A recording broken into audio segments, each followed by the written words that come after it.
This is one of the worst arguments for the resurrection as well as for Christianity.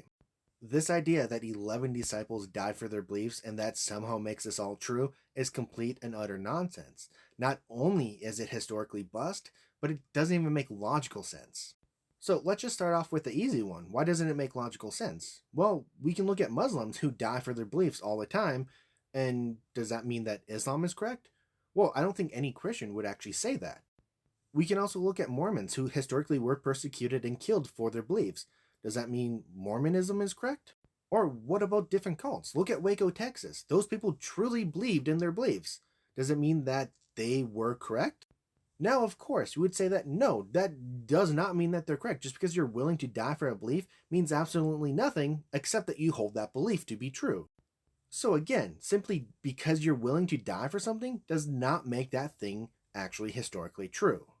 Now, what about the disciples? Did they actually die for their beliefs? Well, we don't know for the vast majority of them.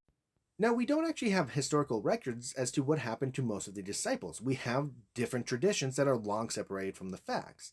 Now, we do have the story of Peter, who most likely died during the persecution of Nero. Here's the thing, though. Nero didn't care what Peter believed. That wasn't a factor into Peter actually dying. What was a factor is that Peter was part of the Christians, who were a minority group that could be used as a scapegoat. That's really it. Peter was in a minority that was easy to blame, and this is most likely what also happened to Paul. It's not because of their actual beliefs, it's because they were a minority.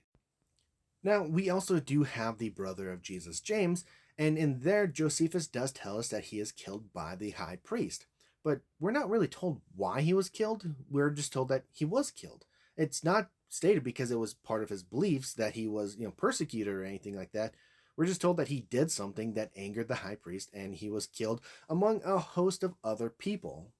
So, largely speaking, the idea that they died for their beliefs is really a historical myth. Yes, they were Christians, they were killed, but it wasn't necessarily because of their beliefs, it's because they were a minority or causing issues. So, in all, this is just a bad argument and it's one that needs to be abandoned.